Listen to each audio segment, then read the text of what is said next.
Fala galera, professor Ricardo Barros aqui, continuando a aula de atos administrativos, meus alunos, que é pra gente não falar gênero, porque aqui também é inclusão, rapaz. Então meu aluno, minha aluna, e da maneira que você quiser ser chamado, essa aula é pra você. Ok? Tranquilo? Show de bola. Vamos continuar então com as espécies de atos administrativos. Vem pra cá. Falando que já comentamos atos normativos, atos ordinatórios, atos enunciativos e atos punitivos. Vamos ver então os atos negociais. Meu aluno, antes de tudo, é importante que nós nos lembremos da definição de ato administrativo em si. Qual é a definição de ato administrativo? Que é uma manifestação unilateral da vontade do Estado. Ou seja, se é uma manifestação unilateral, como é que vai haver uma negociação? Ok?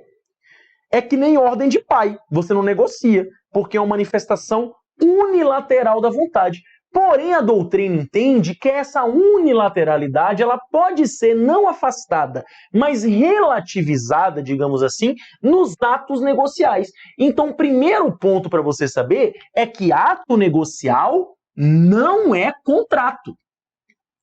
Pois o contrato ele é bilateral e o ato negocial é unilateral. Ok? Então, aí só para fazer uma explicação, tá bom?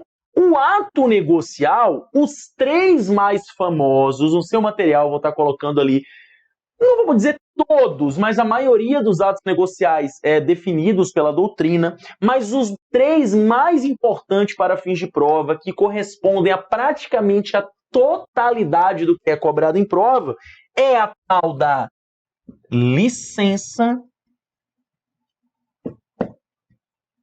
autorização, eu vou botar assim, permissão,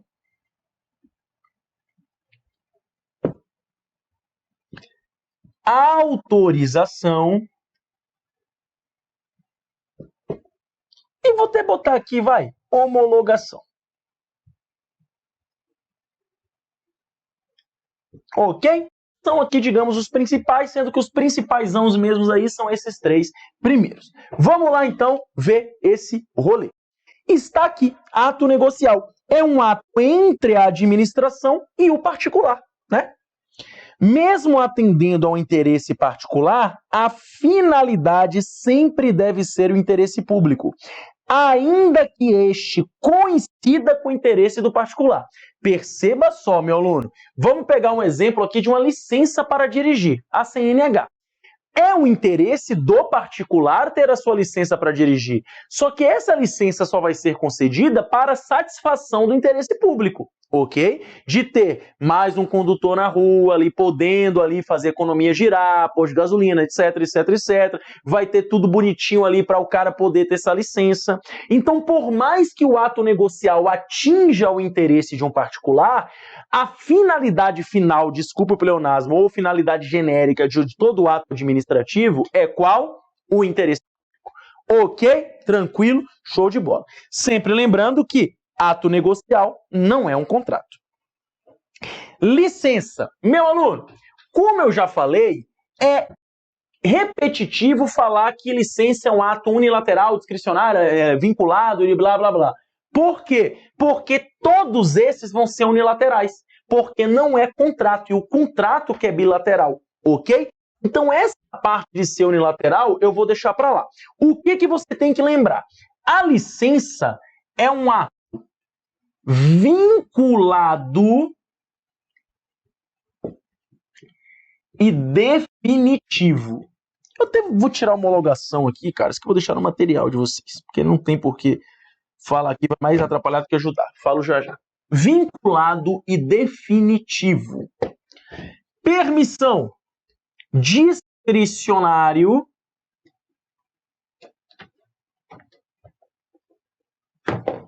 Não é dicionário, hein? Discricionário e precário. E autorização, mesma coisa. discricionário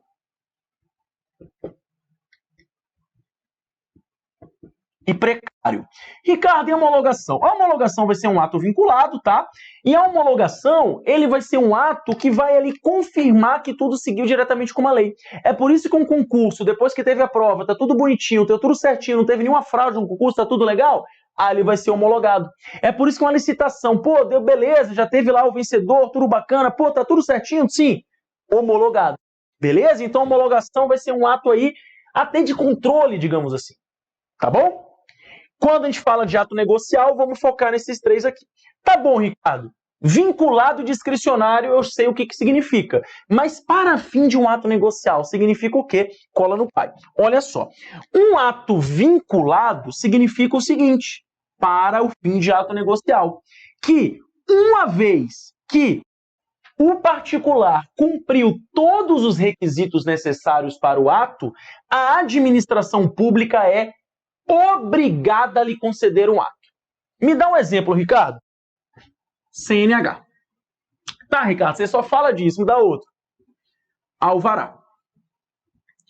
Quando você está montando uma empresa e quer um alvará de funcionamento, o que vão falar para você? Olha só, você precisa dos bombeiros. Aí você vai lá, né, pá, bota os extintor, tudo, o bombeiro chega lá e fala, pô, cara, tá tudo bonitinho. Beleza, e tudo certinho nos bombeiros. Ah, mas você precisa também de uma licença ambiental, que você vai mexer com licença ambiental. Ah, então beleza, uma permissão, um negócio ambiental. Você vai lá e tira esse negócio lá, mostra tudo, porra, tá tudo certo. Aí você vai lá e a própria licença ambiental é um ato negocial. Aí você vai lá e tem um alvará. Mesma coisa da CNH. Se você fizer todas as condições que a administração pública impõe e todas elas forem atendidas, a administração pública é obrigada a lhe conceder essa licença. Veja a CNH. Pode acontecer de você fazer a autoescola, passar na prova teórica, passar na prova prática e a administração pública fazer, pô, cara, você passou em tudo, mas sabe de uma? Acho que você não merece dirigir, não. Deixa quieto, viu? Isso não acontece. Então, quando se fala que um ato negocial é vinculado, é nessa intenção aqui que nós temos que pensar. Tá bom? Beleza, Ricardo. Por outro aspecto, quando fala que é discricionário, significa que, mesmo que você cumpra todos os requisitos, a administração pública pode falar, não é melhor não, né? Exemplo, porte de arma. Porte de arma é uma autorização. Você faz tudo direitinho. Na hora do policial civil, do delegado, olhar para você e falar, rapaz, melhor não, você não tem o que falar. Ah, Ricardo, mas agora tem uma lei de armamento, de armamento, eu quero. Meu aluno, essa é a regra geral. Tá bom? Tranquilo? Show de bola. Beleza. Então é isso aqui que vai ser a discricionariedade e a vinculado. O vinculado, uma vez que você tem todas as situações, é obrigado a administração pública a lhe conceder. Discricionário, você pode fazer tudo certinho, não tem obrigatoriedade nenhuma. Tá bom? Beleza, Ricardo, entendi. E definitivo e precário? Perceba que o vinculado é definitivo. Por quê? Uma vez que você tem sua CNH, como é que você perde a sua CNH? Caso ela seja cassada. E como é que ela vai ser cassada? Se você dirigir embriagado, se você fizer mais de 20 pontos na carteira, né, ou 40, nem sei mais. Então, todas essas situações. Alvará, a mesma coisa. Você tem que fazer alguma situação posterior para perder o alvará. Por isso que ele é definitivo. E quando ele for precário? É o seguinte, você mesmo, o exemplo, eu vou usar, porte de arma. O delegado olhou para sua cara e falou, cara, quer saber de uma? Toma aí o porte de arma. Aí, uma política nova, entra aí um novo político, um novo presidente, um novo governador, sei lá, e fala, cara, vamos reduzir o número de armas. Pode chegar e começar a tirar todas as armas da galera. Com prévia indenização, né, tudo certinho, desapropriar. Já era. Ok? Então a precariedade é isso, ela pode ser revista a qualquer momento. E em regra não gera direito à indenização, tá? É bom lembrar disso. Beleza? Tranquilo? Show de bola. Então vamos lá. Licença. Ato unilateral, porque todos os atos são, vinculado e definitivo. Uma vez atingidas as exigências, a licença tem que ser concedida. Desse modo, por ser ato vinculado, a licença não pode ser revogada, porque ela é definitiva. O que pode acontecer é ela ser anulada, se for visto um vício no processo, né, que não possa ser convalidado, uma propina que foi paga, coisa do tipo, para você tirar a carteira, ou então você ser cassado, né, se tiver alguma situação lá que impeça de você continuar. Autorização. Ato unilateral, como todos, discricionário e precário. Meu aluno, qual é a diferença, vou estar colocando aqui, entre a autorização e a permissão? Na autorização, o interesse é predominantemente do particular, enquanto que na permissão, o interesse é predominantemente público. Ok? Quando você recebe uma autorização para porte de arma, de quem é o interesse predominante? É seu, de ter uma arma. Tranquilo? Então está aqui. O interesse é predominantemente do particular, só que não deveria estar aqui. Perdão. Não é necessária a licitação. O interesse é predominantemente privado, né? Ou seja, do particular. Então, na autorização, não é necessária a licitação. Enquanto que na permissão, é necessário licitar. Meu aluno, uma outra situação. Se você já estudou serviços públicos, você vai ver lá a concessão. Concessão não é ato negocial. Concessão é contrato administrativo. Tá bom?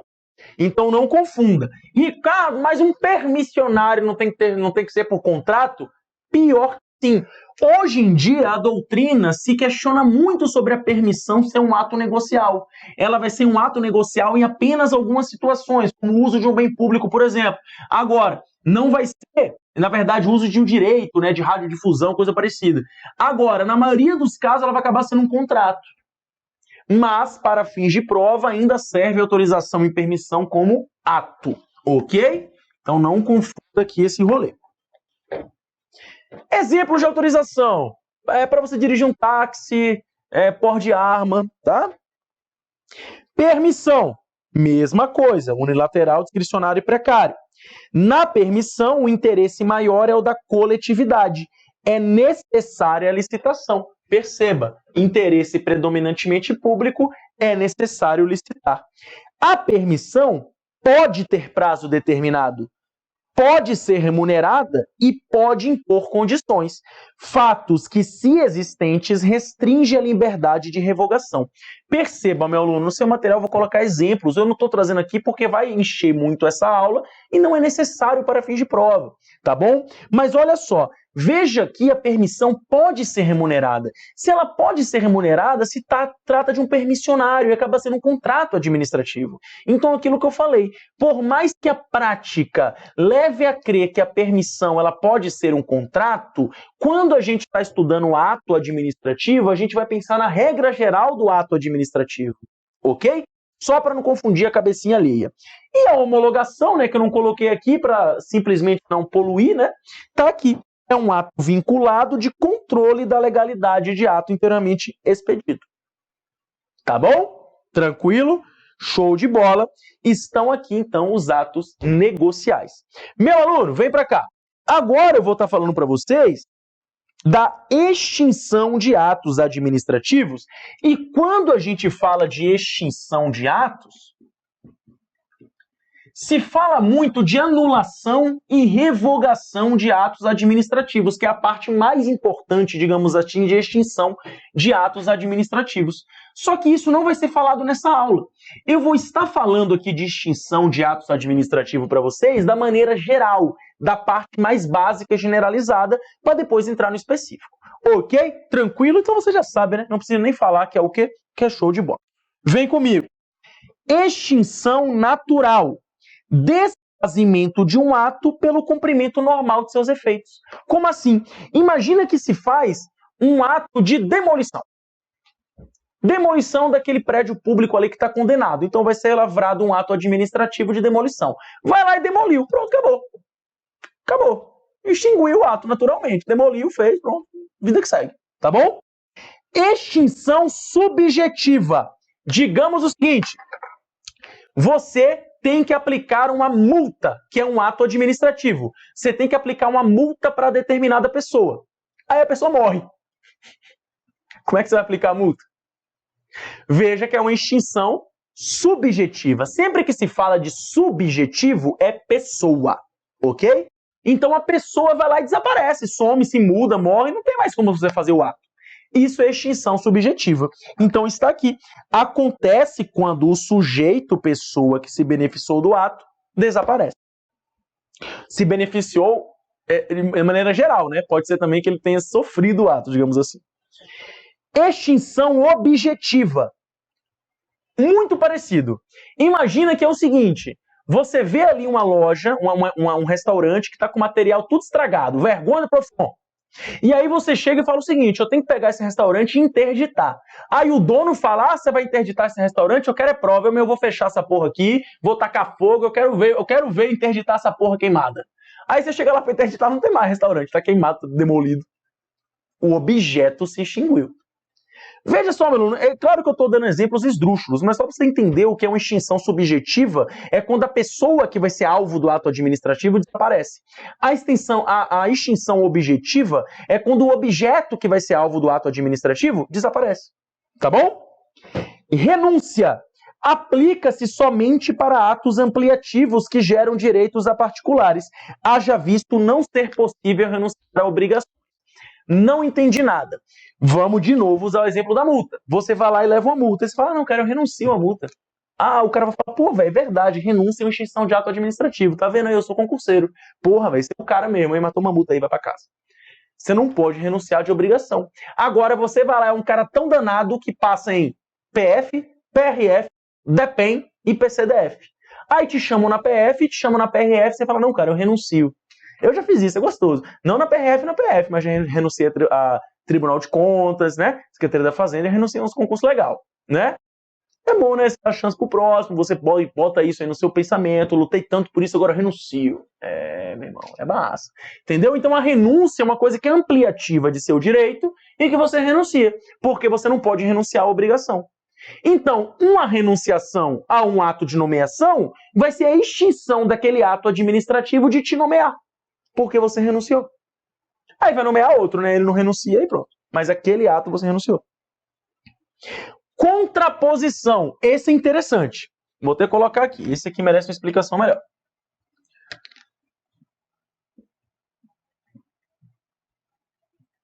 Contraposição. Vamos lá. Ocorre quando um ato A, emitida por determinada competência, acaba extinguindo outro ato B com base em competência diversa. Como o efeito do ato A é oposto ao ato B, ocorre a extinção de B pela contraposição de A com B. Como é que funciona isso? Olha só, digamos que um órgão 1, ele vai lá e pratica um ato, o ato A.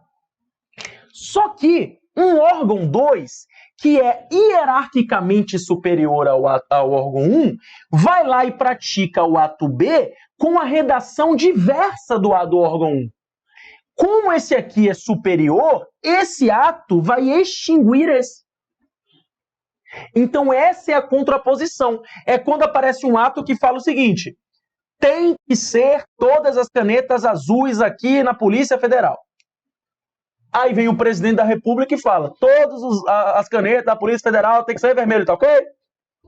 Aí o que acontece? Vai acontecer a contraposição. É um exemplo esdrúxulo. A regra geral é isso. Tá bom? Por que eu estou usando isso? Para você não confundir com a caducidade. E o que vai ser a caducidade de um ato? Não se trata aí de um outro ato contrapondo esse ato. A caducidade tem a ver com a situação legal. Quer ver? Vem para cá. Ocorre quando uma legislação nova impede a permanência de situação anterior. Quer ver um exemplo clássico de caducidade?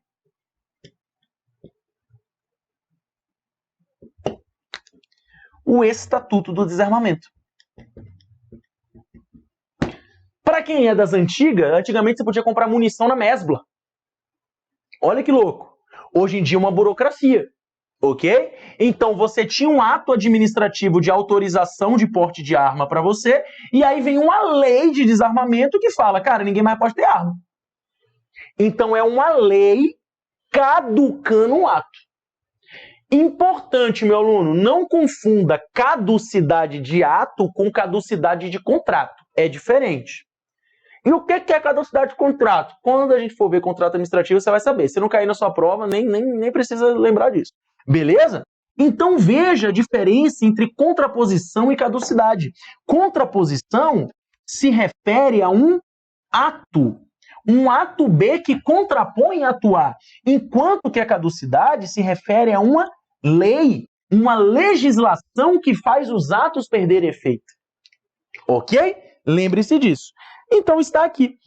Não confundir caducidade de ato com caducidade de contrato. Beleza? Espécies de atos expedidos contrariamente à lei. Vamos fazer aqui esse apanhado para nos preparar para anulação e revogação. Isso aqui, meu aluno, é chamado de teoria das nulidades. É uma coisa bem específica. Então vamos ler aqui para finalizar bacaninha. Vamos lá. Ato nulo decorre do desrespeito à lei em algum dos seus requisitos, ensejando a impossibilidade de convalidação. Vamos lembrar aqui de uma coisa? Vou apagar essa parte aqui mesmo. Quais são os requisitos do ato administrativo, meu consagrado? Competência, forma, finalidade, motivo e objeto. Um vício no objeto pode ser convalidado? Não. Então, um vício no objeto torna o ato nulo. Um vício no motivo pode ser convalidado? Não. Regra geral, não. Então, um vício no motivo torna o ato nulo. Um vício na finalidade pode ser convalidado? Não. Então, um vício na finalidade torna o ato nulo. E um vício na competência e forma pode ser convalidado? Pode. Depende, a gente vai ver em momento oportuno. Mas pode. Então, caso seja um vício na competência ou forma que possa ser convalidado, vai se ver o que faz. Agora, se for um vício na competência e forma que não pode ser convalidado, vai se tornar um ato nulo. Tá bom, Ricardo, e um ato anulável? O ato anulável é um ato que tem um vício na competência e forma que pode ser convalidado, mas a administração prefere não convalidar. Falar, melhor a gente anular esse ato e fazer outro, né, do que convalidar. Veja a diferença. O ato nulo é aquele que apresenta um vício que não pode ser convalidado. O ato anulável pode ser convalidado, mas a administração prefere não. Peraí, Ricardo, se ele pode ser convalidado e a administração prefere não, então a convalidação é discricionária? Cara, tu é um gênio. E isso vai ser visto em momento oportuno. Ok? Vamos lá. Ato anulável possui vícios que admitem conserto, ou seja, admitem convalidação. E aí a administração pública escolhe se vai convalidar ou vai anular. Por isso que ele é um ato anulável. Aqui eu coloquei dois, meu aluno, que são bem aí rarinhos de aparecer, é mais aí para uma situação de aprofundamento. Atos irregulares têm vício irrelevante, não excejando a nulidade do ato, apenas a responsabilização do agente público que o praticou. Então veja que o ato irregular, ele não tem vício no ato, ele tem vício na forma que ele foi feita. Então o ato continua acontecendo e aí vai ter uma situação com o servidor. Como assim? Vou dar um exemplo prático. Imagina que a administração pública tenha que pôr gasolina. Não vou nem falar isso, cara, que é um valor tabelado. Digamos que a administração pública tenha que plotar um adesivo escrito, sei lá, Prefeitura de Londrina no carro, certo? E aí o servidor vai lá e faz um negócio à Prefeitura de Londrina. Só que ele põe um adesivo que é todo especial, meio brilhosinho, todo certinho, que em vez de gastar R$100, vai gastar 500. Aí a administração pública vai lá e olha para esse adesivo e fala, pô, cara, não, beleza, tá aqui, Prefeitura de Londrina, tá tudo certo, bonitinho, mas, cara, era para você gastar 100, não 500. Isso é um ato irregular. Ele não tem vício, ele pode continuar ali. E quem é que vai pagar essa diferença? Aí vai ser feita uma ação contra o servidor. Pior que isso acontece muito, viu? Não com adesivo brilhoso, mas em outras situações, assim. Eu tenho um exemplo real para dar sobre isso, mas eu não posso falar porque faz parte da sigiloso da administração pública, que aconteceu onde eu trabalho. Atos inexistentes, mas não foi comigo.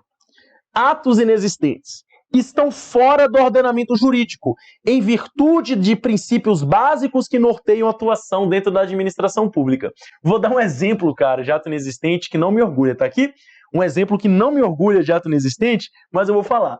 Meus papais, eles moram na cidade de Guanambi, Bahia.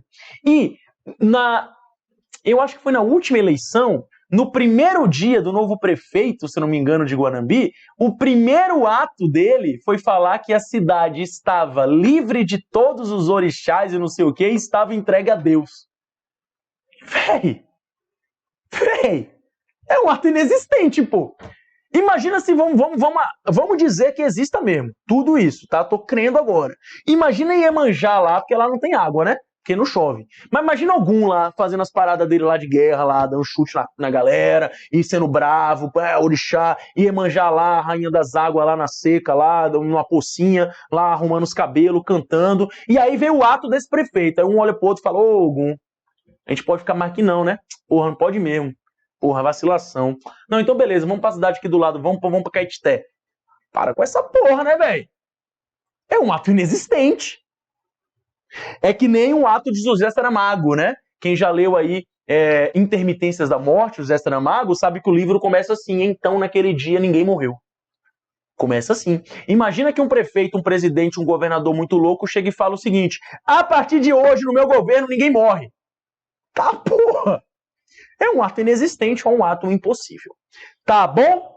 Então, meu aluno, coloquei esses dois aqui apenas para fins aí de aprofundamento, mas leve para a prova ato nulo e anulável, que realmente é o que importa. Tá bom? Então, meu aluno, é isso. Espero que você tenha gostado. Faz questão. Aula mais detalhadinha, só que ato negocial aqui, muito importante para feito sua prova. Então é isso. Muito obrigado por tudo. Nos vemos na próxima. Valeu. Falou.